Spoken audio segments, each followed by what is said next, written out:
바라기는 또 설교한 도중에 사람들이 올 거라 믿고요.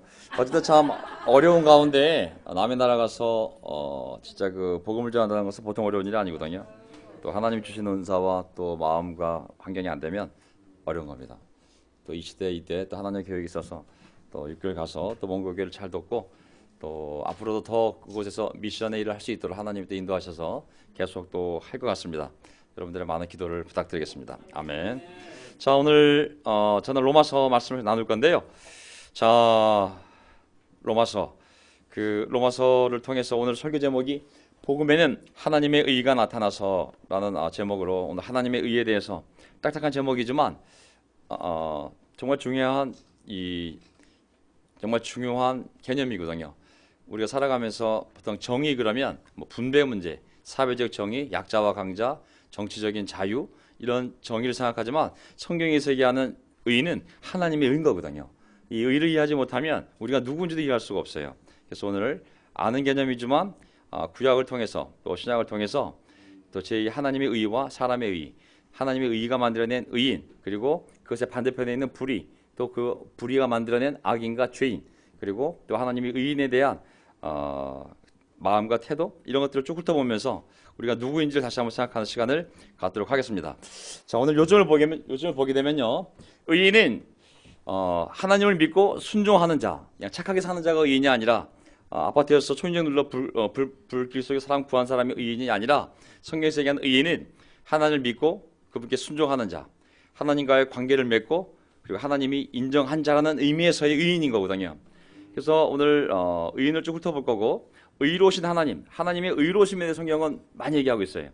의롭다는 말은 의적이라는 말도 있지만은 그냥 인간이 생각하는 그 의의 그 뿌리는 뭐냐면 하나님의 그 신적인 속성으로서 정말 공정함. 하나님이 창조했기 때문에 그분이 가장 공정한 아니겠습니까? 또 만물의 주인이 하나님이기 때문에 그분이 가장 옳지 않겠습니까? 그래서 공정함, 그 옳음, 그 자체가 의롭다는 표현이거든요. 그것을 성경은 좀 멋있게 공의, 정의라고 하는 거죠. 그 다음에 세 번째 보게 되면 의인과 악인, 또 의인과 죄인에 대해서 성경은 계속 반복적으로 얘기하고 있는 거거든요. 네 번째, 그 다음에 하나님의 의를, 인간 역사의 일을 의로운 종이 나타나는데 바로 그 의로운 종이 누굽니까? 예수 그리스도거든요. 그래서 이런 배경 속에서 오늘 한번 풀어가도록 하겠습니다. 지난주에 했던 내용들을 다시 볼까 했는데 시간이 안 될 것 같아서 제가 그냥 넘기고 오늘 여기서부터 시작해서 오늘 이 한 구절만 가지고 한번 보도록 하겠습니다. 1장 17절. 자, 복음에는 하나님의 의가 나타나서 믿음으로 믿음에 이르게 하나니 기록된 바 오직 의인은 믿음으로 말미암아 살리라 함과 같으니라. 이거 지난주에 본 구절이잖아요, 그렇죠? 하나님의 의인은 복음과 관계있습니다. 율법이 아니라 복음과 관계가 있어요. 오직 하나님의 의는 복음 안에만 있어요. 복음을 통해서만 의를 이룰 수가 있어요.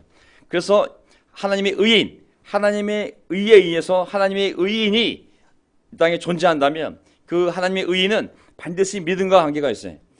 믿음이 없이는 의인이 될 수도 없고 믿음이 없이는 의인이 살아갈 수도 없는 거거든요.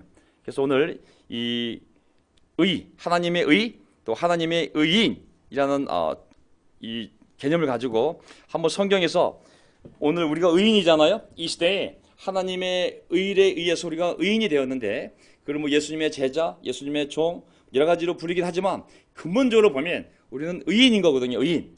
그래서 어떻게 해서 우리가 그 의인이라는 칭의를 받게 되었는지 한번 살펴보도록 하겠습니다. 자, 의인. 자, 마태복음 23장 35절을 보게 되면 그러므로 의인 아벨의 피로부터 이렇게 시작하잖아요. 그렇죠? 아벨을 뭐라고 부르고 있어요? 의인으로 부르고 있어요. 그래서 사가랴의 피까지 땅에서 흘린 의로운 피가 다 너에게 돌아가리라.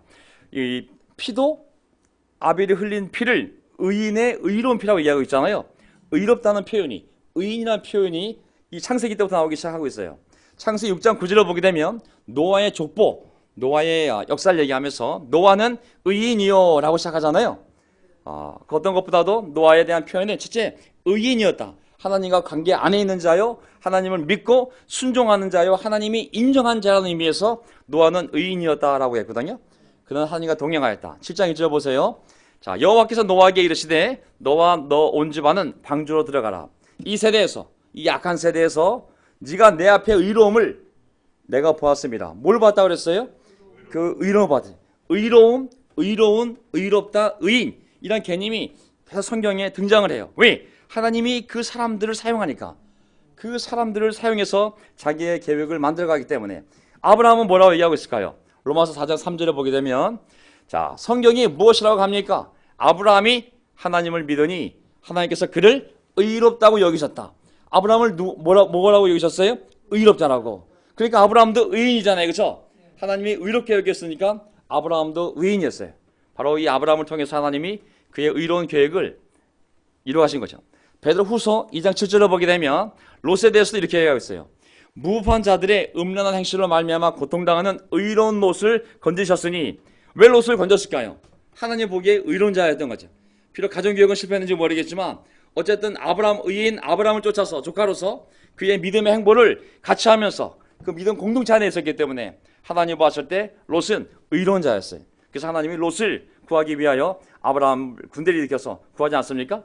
또 예수님의 아버지였던, 육신의 아버지였던 요셉에 대해서도 마태복음 1장 19절을 보게 되면 여러 가지 표현이 있을 수가 있잖아요. 하지만 그에 대해서 어떻게 설명하고 있냐면 그의 남편 요셉은 의로운 사람이라.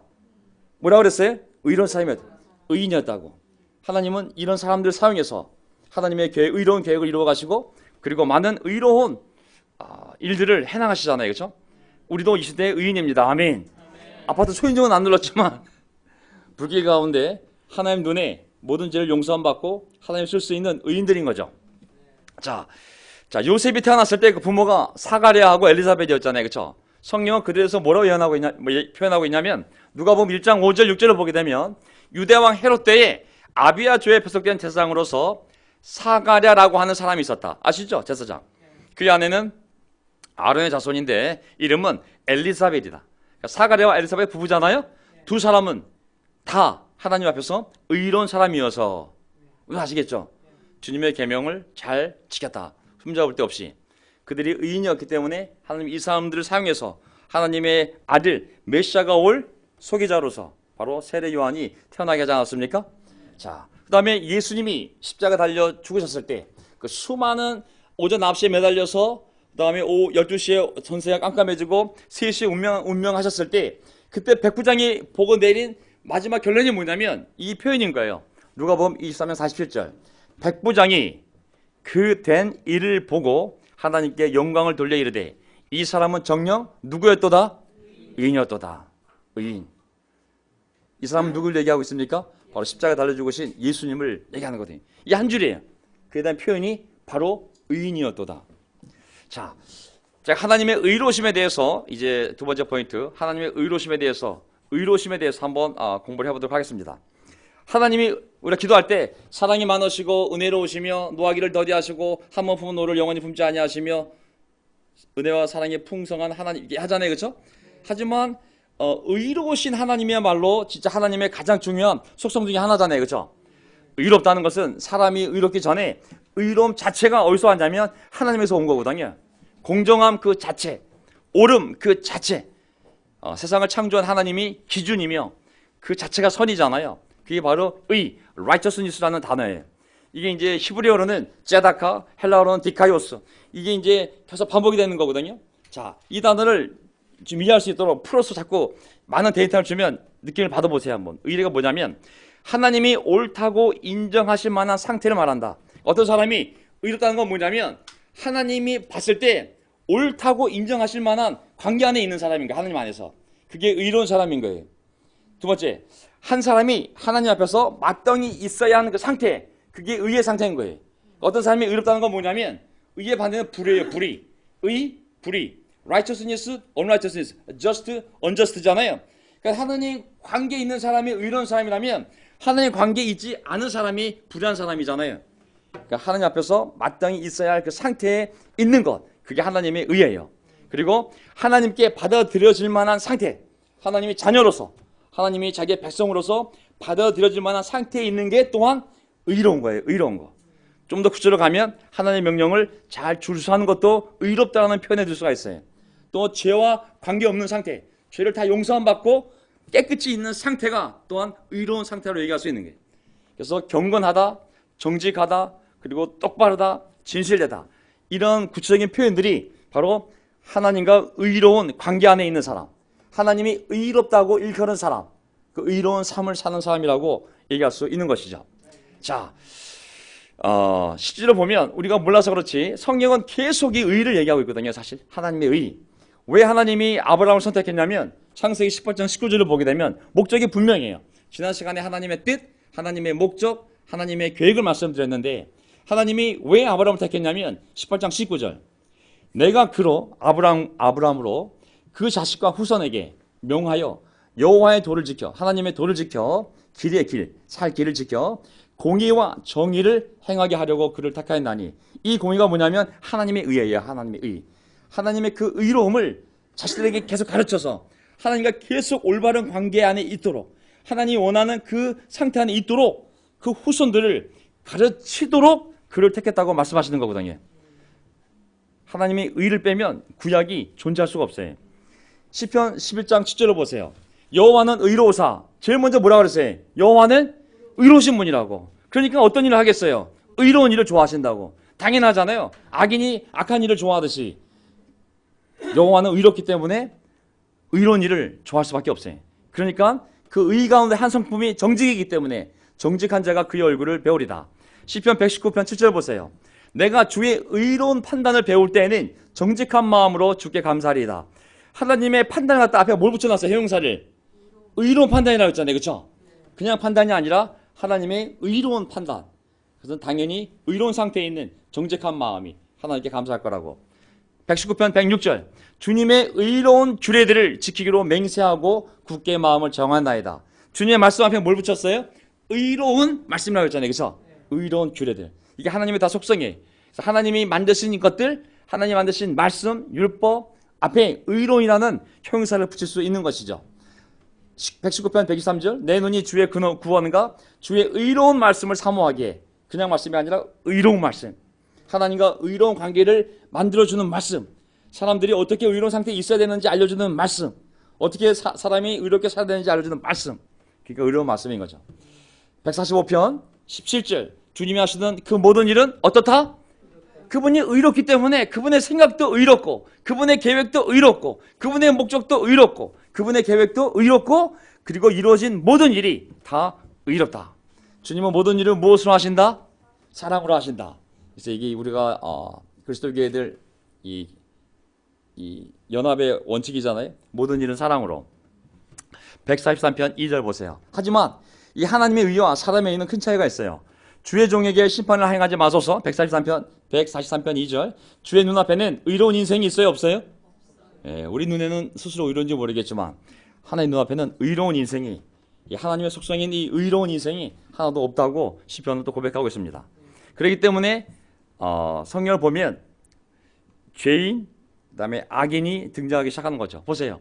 의인과 악인, 의인과 죄인이 계속 반복해서 성경 얘기하는 거거든요. 자, 신명기 25장 1절을 보세요. 사람들 사이에 시비가 생겨 재판을 청하면 재판장은 그들을 재판하여 보세요. 왜 하나님 재판장을 세웠냐면 왜 하나님 대신 그 말씀으로 사람을 재판하게 하겠냐면 목적이 하나예요. 재판의 목적은 의인은 의롭다 하고 악인은 악인이라고 정죄하는 것이 재판의 목적인 거예요. 기준은 하나님의 눈, 하나님의 말씀으로 의로운 규례로 의로운 말씀으로 그게 재판의 목적인 거예요. 그러니까 성경은 계속 뭘 얘기하고 있냐면 의인과 악인을 얘기하고 있어요. 의인과 죄인을 얘기하고 있어요. 목적은 뭐냐면 죄인이 회개해서 의인이 될 수 있도록 악인이 회개해서 의인이 될 수 있도록 계속 반복해서 의인과 악인을 얘기하고 있거든요. 시편 1장 5절 보세요. 그러므로 악인들은 심판을 견디지 못하며 죄인들이 의인들의 모임에 들지 못하리라. 악인이 분류가 되잖아요. 그렇죠? 죄인들이 의인들의 모임과 분류가 되잖아요. 그렇죠? 성경은 계속 의인에 대해서 얘기를 하고 있어요. 시편 2장 6절 무릇 의인들의 길은 여호와께서 인정하시나 악인들의 길은 망하리로다. 우리는 어느 길을 걷고 있습니까? 의롭다는 칭을 받았기 때문에 세례받을 때 우리는 의인의 길을 가고 있는 거잖아요. 예. 자, 시편 34장 15절 여호와의 눈은 누구를 향한다 그랬어요? 의인인 거예요. 모든 사람이 아닌 거예요. 울부짖는 사람이 아니라 의인을 향한다 그랬어요. 그 얘기는 의인의 부르짖음에 귀를 기울이지 아무나 살려달라고 해서 듣는 것이 아니거든요. 의인의 부르짖음을. 시편 34편 19절 의인은 고난이 많으나 하나님은 반드시 모든 고난에서 의인이 겪는 고난에서 건지신다고 약속하셨어요.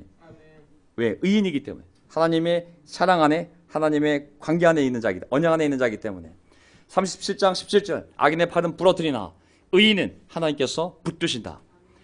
37장 25절 내가 어려서부터 늙기까지 잘 보세요. 의인이 버림을 당하거나 그의 자손이 걸식함을 보지 못하였도다. 큰 위로가 되어 아멘. 의인이 버림을 당하거나 그의 자손이 걸식함을 보지 못하였다. 하나님 반드시 그 후손들까지 다 먹여 살릴 것임을 말씀하시는 거잖아요. 우리는 의인입니다. 아멘. 성령 의인 나오면 우리한테 하는 얘기입니다.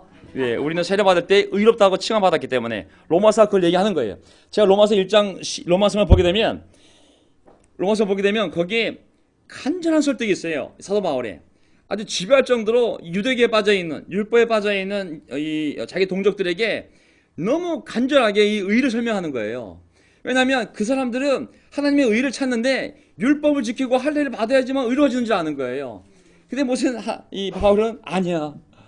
예수님을 통해서 너희 죄가 용서되어야 하나님의 의가 오는 것이지. 옛날 거 방식이 다 지나갔다고. 그거를 아무리 설명해도 듣질 않으니까 3장, 4장, 5장, 6장, 7장, 8장, 9장, 10장까지 11장까지 계속 하나님의 의에 대해서 또 설명하고 내가 지옥에 다니더라도 너희가 그 예수님을 통한 하나님의 의를 믿어서 구원받기를 내가 받아노라. 그 의를 간절하게 호소하고 설득시키고 설명하는 게 바로 로마서거든요. 자, 왜 그 의를 강조하냐면 이 구약을 보면 알 수가 있어요. 의인과 악인이 나눠지니까. 예. 자, 의인은 7번 넘어질지라도 다시 일어나려니와 악인은 재앙으로 말미암아 엎드려지느니라. 우리는 아무리 넘어져도 일어날 수가 있어요. 왜? 의인이기 때문에 하나님 이렇게 세울 거라고. 악인 한 방에 날아갈 거라고. 자, 28장 1절. 악인은 쫓아오는 자가 없어도 도망하나 의인은 사자같이 담대하니라. 아멘. 우리가 뭐 교포 없고 뭐 교단 없어도 담당하잖아요. 그죠? 아멘. 우리 의인이야, 의인. 교포가 문제가 아니에요. 우리 확신은 뭐예요? 난 세례받을 때 하나님의 자녀로서 의인이 된 거예요. 그 당당함이 있기 때문에 사자같이 담대하니라. 불의한 자는 의인에게 미움을 받고 바르게 행하는 자는, 정직한 자는 악인에게 미움을 받느니라. 어쩔 수가 없어요. 직장에서 사업 안 하면 미움 받을 수밖에 없는 거예요. 하지만 7번 넘어질 자도 하나님이 구원해 주기 때문에 계속 의인의 삶을 가야 되는 거예요. 전도서가 뭘 얘기하고 있어요? 전도 3장 17절 보세요. 내가 마음속으로 이르기를 의인과 악인을 하나님이 심판하시리니. 보세요. 의인과 악인을 모든 사람을 나누잖아요. 의인과 악인을 하나님이 심판하시리니 모든 소망하는 일과 모든 행사에 때가 있습니다. 다 하나님이 알아서 때에 맞춰서 심판하실 거라고. 누구를? 의인과 악인을. 우린 누굽니까? 악인입니다. 아멘. 하지만 에스겔서 33장을 보게 되면 정말 조심해야 돼요. 의인이. 조심할 게 뭐냐면 의인이 자기 의를 믿고 하나님이 인정해 준 의를 믿고 삐뚤어져서 지은 죄로 인해서 멸망한다는 것이 또 에스겔의 경고예요. 이스라엘 백성들에 대한 경고거든요. 보세요. 너무 많기 때문에 제가 한 구절만 따봤는데 가령 내가 의인에게 말하기를 너는 살리라. 의인은 믿음을 살리라. 하였다 하자. 그가 그 의를 하나님의 의를 스스로 믿고 죄악을 행하면 그 모든 의로운 행위가 하나도 기억되지 아니하리니 그가 그 지은 죄악으로 말미암아 곧 그 안에서 죽으리라. 아멘.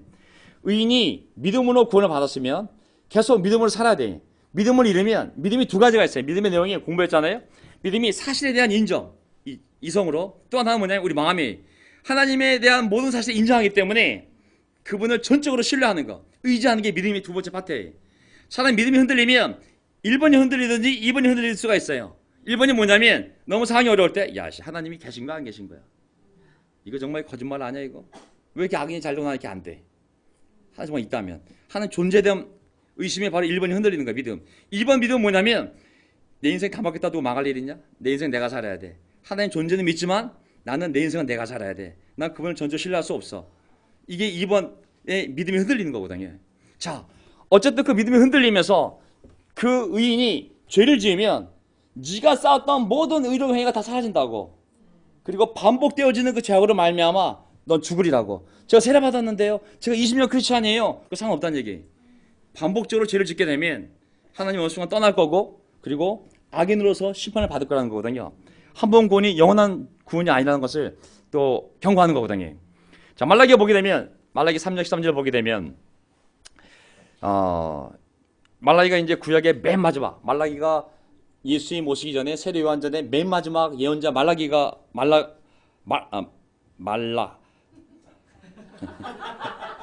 하지 말라가 기록한 기록 말라기야. 자, 여기 보면 이게 이어지는 거예요. 예수님과 함께 이제 어떻게 이어지냐면 보세요. 여호와께서 말씀하신다. 3장 13절. 너희는 하나님을 섬기는 것이 소용없는 일이며 그의 명령을 지키고 우리 죄를 슬퍼하며 탄식해 봐야 무슨 유익이 있는가? 우리가 보기에는 악한 자, 악인, 교만한 자가 복이 있고 악을 행하는 자가 잘 되며 하나님 시험에도 별로 벌을 받지 않는다. 그때 여호와를 두려워하는 자 누구예요? 의인. 여호와를 두려워하는 자들 의인이 서로 말을 주고받자 여호와께서는 그들이 하는 말을 의인들의 말을 들으시고 여호와를 두려워하는 자 의인 그리고 그의 이름을 귀하게 여기는 자들 의인의 이름을 그 앞에 있는 기념책에 기록해 두셨다. 그래서 큐티를 나누면서 계속 이게 두고 받아야 돼. 이게 이 주고받는 말을 다 하나님이 기록한다고 했잖아요. 그렇죠? 전능하신 여호와께서 말씀하신다. 내가 내 보물을 챙긴 날에 그들이 내 백성이 될 것이다. 아버지가 효생이 지극한 자기 아들을 아끼듯이 내가 그들 의인들을 아끼겠다. 그때 너희는 의로운 자와 악한 자 의인과 악인의 차이와 나를 섬기는 자와 나를 섬기지 않는 자의 차이를 다시 한번 보게 될 것이다. 언제? 이 하나님의 심판 때 알게 될 거라는 거거든요. 의인의 구원과 악인의 심판. 하나님을 믿고 섬기는 자와 믿음을 잃고 포기한 자 아니면 아짜리 믿지 않는 자 섬기지 않는 자 차이를 반드시 너희가 보게 될 거라고. 저는 하나님 거짓말하지 않는다면 당연히 그 차이가 보이지 않겠습니까? 자, 예수님이 오셨을 때 보세요. 이제 시작 넘어갑니다. 그러면서 왜 예수님이 이 말씀하셨는지 생각해 보세요. 마태복음 9장 13절 보세요. 너희는 가서 내가 자비, 궁의를 원하고 제사한 형식을 원치 않으라 하셨듯이 무엇인지 배우라. 나는 누구를 불러왔다 그랬어요? 의인을 불러온 것이 아니라 죄인을 불러왔다 그랬어요. 이때 의인은 좀 다른 의인이에요. 말씀할 사람들이 스스로 의인이라고 그랬거든. 우리는 의인, 우리는 법을 너무 잘 지켜, 율법을. 우리는 의인, 너희 창녀 세리 이 율법 모르는 자들은 너희는 죄인. 그러니까 예수님이 거꾸로 그래, 너희 의인이구나. 그 의인 부를 필요 없네. 나는 죄인 부르러 왔어. 악인을 부르러 왔다고. 악인을 내가 온 이유가 죄인을 부르러 나오는 거예요. 야고보 5장 16절. 그러므로 서로 죄를 고백하며 병 낫기를 위하여 서로 기도하라. 의인의 간구는 역사하는 힘이 큽니다. 우리가 의인이잖아요. 기도하라고. 악인의 기도가 아니요, 죄인의 기도가 아니요, 의인의 기도는 성령께서 역사하기 때문에 하나님이 들으시고 반드시 역사하신다고. 의인의 간구. 우리가 의인의 간구를 해야 됩니다. 아멘. 자, 그래서 이제 그 구약에 보게 되면 이사야서도 보게 되면 그 예언이 어떤 메시아 예언이 있냐면 세상이 다 악인이 됐어요. 모든 인류가 다 악해진 거예요. 불의. 하나님의 의는 사라지고 불의에 빠진 거예요. 불의. 세상이 불의해진 거예요. 이 선한 것이 아니라 악해진 거예요. 교만해지고 이 하나님의 의를 떠나서 사람들이 점점 불의가 되었을 때 수많은 타락한 이 세상 속에서 악과 죄악이 난무하면서 죄악, 죄인과 악인들이 들끓게 되었을 때 이사야서의 예언은 뭐냐면 하지만 이 타락한 세대 가운데 하나님이 그 의를 다시 세우려고 의로운 종을 다시 이 세상에 보내서 이 세상을 의롭게 할 일을 하실 것이다 라고 예언하기 시작을 해요.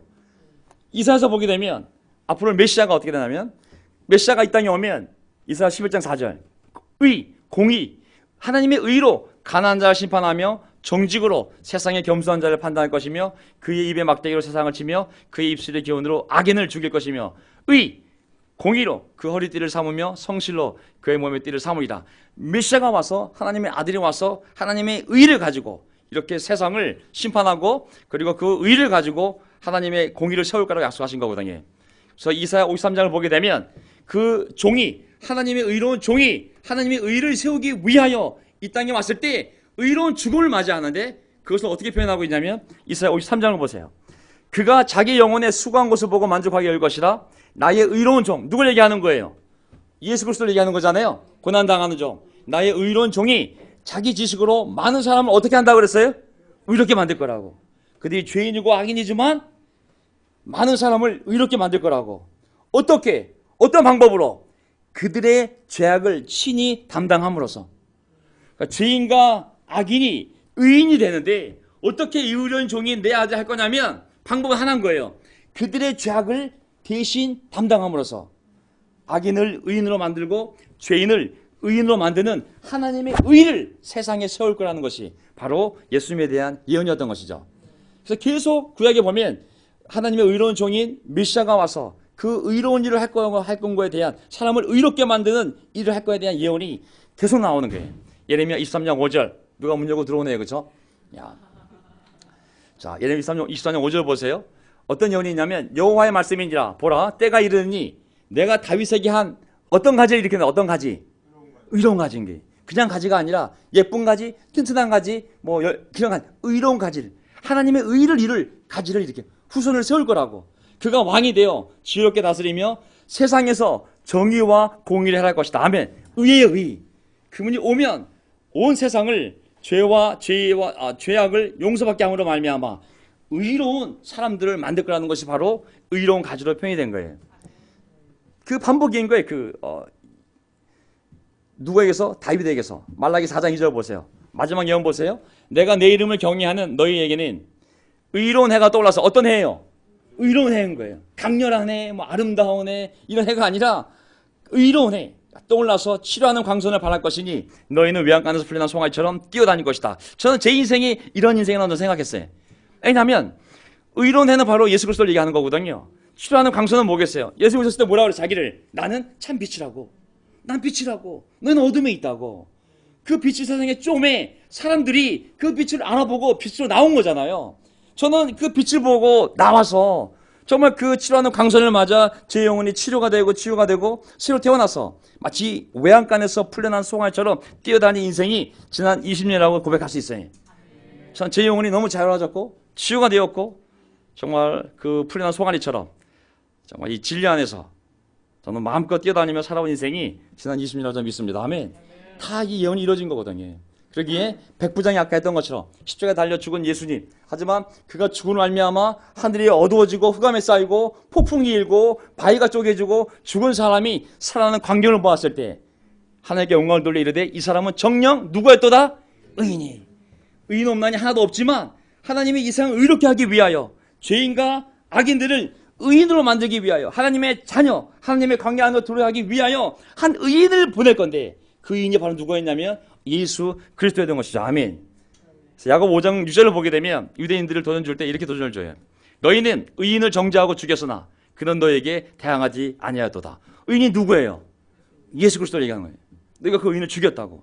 하지만 그 의인은 너에게 대항하지 않았다고. 예수님은 의인을 표현하고 있잖아요. 그렇죠? 베드로전서 3장 18절. 그리스도께서도 단번에 죄를 위하여 죽으사 의인으로서 불의한 자를 대신하였으니 이는 우리를 하나님 앞으로 인도하려 하심이라. 그러니까 그 의인이 죄가 없는 의인이 그 불의한 자들의 죄를 대신 지고 죽어야지만 그 불의한 자들이 의인이 되어서 하나님 앞으로 인도될 수 있는 거거든요. 그게 바로 예수 그리스도의 십자가예요. 십자가는 다리예요. 다리. 악인이 의인이 되는 다리, 죄인이 의인이 되는 다리가 바로 십자가밖에 없는 거예요. 어떤 방법으로 그걸 선택할 수가 없어요. 우리의 죄를 씻을 수도 없고 없앨 수도 없어요. 오직 십자가와 십자가에 매달린 하나님의 아들, 하나님이 정한 의인, 예수의 피가 아니고서는 누구도 하나님 앞에 의롭다 인정을 받을 길이 없는 거거든요. 방법은 뭐예요? 믿으라는 거예요. 믿음의 하나님이 네 믿음을 보고 내 아들의 피로 널 다 씻어주고 의롭다 여기신다 그런 거거든요. 아이고, 이게 벌써 끝나는구나. 자, 그래서 오늘 이 하나님의 의에 대해서 말씀을 나눴습니다. 자, 그래서 우리의 삶을 보게 되면 이사야 64장 6절을 보죠. 64장 6절처럼 우리는 모두 부정한 자와 같고 우리의 모든 의는 더러운 옷과 같습니다. 우리는 모두 나뭇잎처럼 시들었으니 우리의 죄악이 바람처럼 우리를 휘몰아 갑니다. 이게 우리 과거 삶이잖아요. 우리의 의는 더러운 옷과 같다고. 하지만 61장 10절 보세요. 이사야 61장 10절. 신랑에게 제상의 관을 씌우듯이 신부를 폐물로 단장시키듯이 주님께서 나에게 구원의 옷을 입혀주시고 의의 겉옷으로 둘러주셨으니 하나님의 의 그리스도의 겉옷으로 둘러주셨으니 내가 주님 안에서 크게 기뻐하며 내 영혼이 하나님에서 즐거워할 것이다. 아멘. 자, 오늘 설교 이렇게 마치려고 그러는데요. 오늘 저희 설교 포인트는 앞부분 제가 좀 뺐습니다. 복음 안에 하나님의 의가 있습니다. 아멘. 다른 데는 없어요. 심리학에도 없고 어떤 학문에도 인간적인 노력도 없어요. 불교도 없고 유교도 없고 이슬람교도 없고 어떤 종교에도, 어떤 가르침에도, 어떤 학문에도, 어떤 인간의 노력과 깨달음과 수행에도, 고행에도 하나님의 의가 없어요. 오직 하나님의 의는 하나님이 우리에게 보낸 의로운 종, 하나님의 의로운 뜻을 이루기 위하여 이 땅에 내려온 의로운 종인 예수 그리스도의 십자가의 보혈의 피로만 사람이 하나님의 의를 받을 수 있는 거예요. 그래서 우리가 바로 그 예수님을 통하여 하나님 앞에 의로운 자가 되었고, 우리 과거 삶의 모든 불의, 모든 죄악을 용서받았고, 그리고 이제 의인으로서 하나님의 눈은 의인을 향한다고 우리를 향하고 있어요. 아멘. 우리가 울부짖을 때 우리는 악인이 아니라 의인이기 때문에, 하나님의 자녀이기 때문에 우리의 부르짐을 들으시고 우리의 발걸음을 인도하시고, 시편과 잠언과 모든 말씀에 나와 있는 의인에 대한 축복이 우리 삶에 임한 줄 믿습니다. 아멘. 그 확신을 가지고 오늘 한번 살아가 봅시다. 자, 시간이 지금